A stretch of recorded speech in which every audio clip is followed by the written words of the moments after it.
Welcome to KBN Sports Talks. I'm Kevin, and we got another F1 Talks. This time, it is the Portugal Grand Prix. Portugal Grand Prix, not gonna fully lie to you, it was kind of a snooze fest. Only one person got out of the race, and it was literally, I think, one of the first couple laps. It was Kimi Räikkönen, Alfa Romeo driver. He went too wide, I believe, and or something happened with his wing. I don't know what really happened to his wing, but something happened to his front wing, and then he just went down, I guess. I don't know what happened fully. I remember I saw it, but even the replays didn't fully show what happened. So he went down. I mean, bad luck for him, but it's whatever. And the surprise to me for qualifying, what happened was I was surprised that Daniel Ricciardo was qualified 16th. He didn't make it even to P2, to Q2 I meant. That was very surprising. And Russell was again one place off from being in P3. Russell is just amazing so far. He is literally in a car where his teammate qualified 18th. In the car that isn't that fast compared to other cars. Literally, he's qualifying 11th, 12th, 14th. He's qualifying at Q2 every single race. I know it's the 3 races in, but still, that's a huge thing. I mean, I know he hasn't gotten points yet, but he's so close. Except for then the race happened, he went all the way down to 16th. And it looked like Haas and them were battling again for last place. But he only got lapped once. He didn't get lapped twice. But then in the race, we had some great performances. Bottas did get pole. But Bottas, again, disappointed. We didn't really get a great battle. Literally, Hamilton dominated, just like Hamilton does all the time. Normally, it just felt like a race like last year. Hamilton dominated. He literally won by 29 seconds. Literally 29 seconds he won by. That's just not even right. And the top 3 were Hamilton, Verstappen, and Bottas. So Mercedes got a good 25 points, and Bottas did get the fastest lap with a 1:19.865. Good for him. He got in the second to last lap. Verstappen had the fastest lap, but he went wide at one turn. He went off the track, and a little bit he exceeded track limits, I guess, and they took that away from him. Still, great performance from both of those two, Hamilton and Verstappen. They took the lead, literally battled.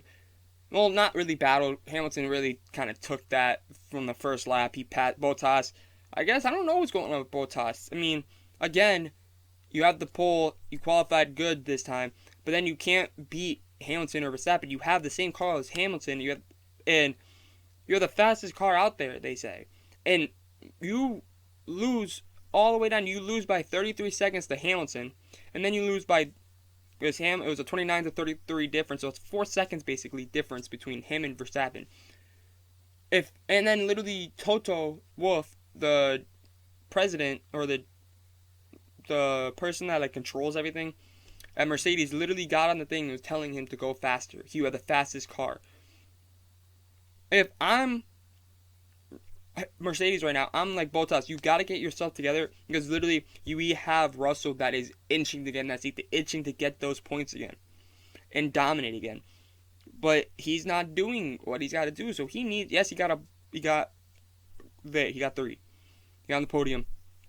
And he got fastest lap. Still, he needs to finish 2 if he wants to help. And yes, I know he split up the Red Bulls. Good for him.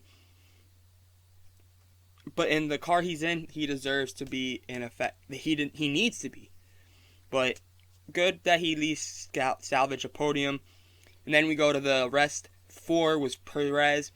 Good. He started on the front row, I believe. Was it him that started on the front row? No, I'm sorry, it wasn't. He qualified 4th, so he stayed 4th the race. Good for him. He got 12 points from Red Bull. Norris finished 5th. Got 10 points for McLaren. Great race for him. Leclerc got 8 points. He finished in 6th. Ocon and Alonso finished 7-8 for Alpine or Alpine. They got 10 points for Alpine. I think that may be their first points of the year. Great for both of them. And then we had Ricciardo finish in 9th with 2 points. He came all the way up from 16th. In my opinion, I think he should have been driver of the day, in my opinion, because he went up literally 7 positions and got points. But whatever. 10, Pierre Gasly salvaged that last point and took it away from Sainz and Ferrari, which is a huge thing for Gasly. He took that point away from Sainz, and Sainz, I guess he's still getting used to the car. I mean, I was surprised to see Sainz not even in the top 10, but it's okay. Then Giovinazzi, Vettel, Stroll, Tsunoda, Russell, Mazepin, or Schumacher, Latifi, Mazepin, and Raikkonen. Raikkonen didn't even finish. But what's going on with Racing Point? Or Austin Martin, I apologize, with Vettel and Stroll. I mean, is Vettel past his prime? And, like, what's going on? I guess they're supposed to have a Mercedes engine. Why are they not up there? Like, last year they were competing in the top 10. I guess they're missing Perez. I mean, come on. You got to get up there and be more consistent.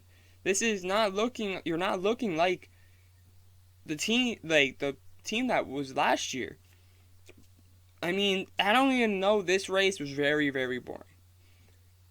There was really not a lot of battles. I mean, there wasn't a lot of passing. I wasn't entertained. Like, literally, I got bored midway through the race and I started going on my phone. Like seeing people's comments on Twitter, what's going on in the race.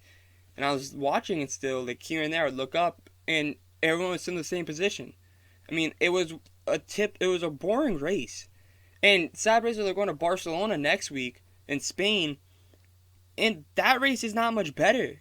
There's not a lot of passing opportunities. There's never entertaining races. So I guess maybe we're in our little stretch of boring races. But then they go to Monaco after that. Monaco, people think Monaco is a boring race, but it isn't a boring race.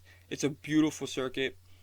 It's the hardest circuit too. So it'd be entertaining to see how all the rookies, Mazepin, Tsunoda, Schumacher, compete on it. But I do with Spain, Barcelona, Barcelona is the Grand Prix circuit, but it's not a really interesting course. It's kind of boring, honestly. I think these 2 races so far have been boring, or those 2 races are going to be boring, this race and the next race. But what can we do?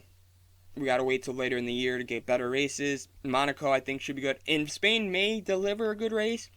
I mean, it won't. If Verstappen and Hamilton can battle, that would be a great race. This race just wasn't good because literally Hamilton just took the lead and just went. It wasn't even fair. Honestly, it was really, really boring. It kind of sucked, honestly. I think it would have been more entertaining if they could have did more, but they couldn't. I think that this was a typical F1 race when you have Hamilton and Verstappen, and I'm hoping that this is not what's going to be the rest of the year. Hamilton actually found his groove, and it's now going to dominate, and Verstappen just can't handle it, and we're just going to get Red Bull and Mercedes 1 through 4, which I'm hoping now. I'm hoping McLaren can slip in there a couple times more. I'm just hoping that this race wasn't the future for races and what's going to happen. Till next race, F1 Talks will return next week, Sunday night. We will be posting this Sunday night. Sorry that this is getting posted on a Monday. A lot of stuff happened yesterday. I apologize. But I hope you guys enjoyed this video. Like and subscribe, please. And until next time, see you!